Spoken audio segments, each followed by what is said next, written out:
Friends, நான் உங்கள் லர்ஷா. இன்னைக்கு ஃப்ரைடே லஞ்ச் என்னன்னு பார்ப்போமா? ஃபஸ்ட்டு வந்து சிக்கனில் உப்பு கறி பண்ணியிருக்கோம்.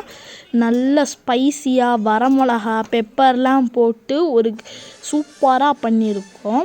செம்ம டேஸ்டியாக இருக்கும். அதுவும் இல்லாமல் நல்ல ஸ்பைஸியாக. அதுக்கடுத்து பார்த்திங்கன்னா எல்லாத்துக்கும் பிடிச்ச ஊதா நண்டில் கிரேவி வச்சுருக்கோம். இந்த கிரேவி சாதத்தோடு மிக்ஸ் பண்ணி சாப்பிட்டா இன்னும் அருமையாக இருக்கும். இதில் நிறையா சதை இருக்கிறதுனால செம்ம டேஸ்ட்டாக இருக்கும். அதுக்கப்புறம் பார்த்திங்கன்னா சிக்கனில் கிரேவி வச்சுருக்கோம். இந்த கிரேவி செம்ம ஸ்பைஸியாக சூப்பராக இருக்கும். அதுக்கப்புறம் எல்லாத்துக்கும் ஒரு வெஜிடபிள் சேர்க்கணும்ல, அதனால் சிறுங்கீரையில் கூட்டு பண்ணியிருக்கோம். இதுவும் நல்ல டேஸ்ட்டாக இருக்கும். அதுக்கப்புறம் செரிமானத்துக்கு ரசம் பண்ணியிருக்கோம். இந்த ரசமும் நல்லாயிருக்கும். அதுக்கப்புறம் இந்த ஊதா கலர் நண்டுலையே ஃப்ரை பண்ணி வச்சுருக்கோம். செம்ம டேஸ்ட்டாக இருக்கும். அதுக்கப்புறம் சாதம். இதுதான் எங்களுடைய ஃப்ரைடேயில்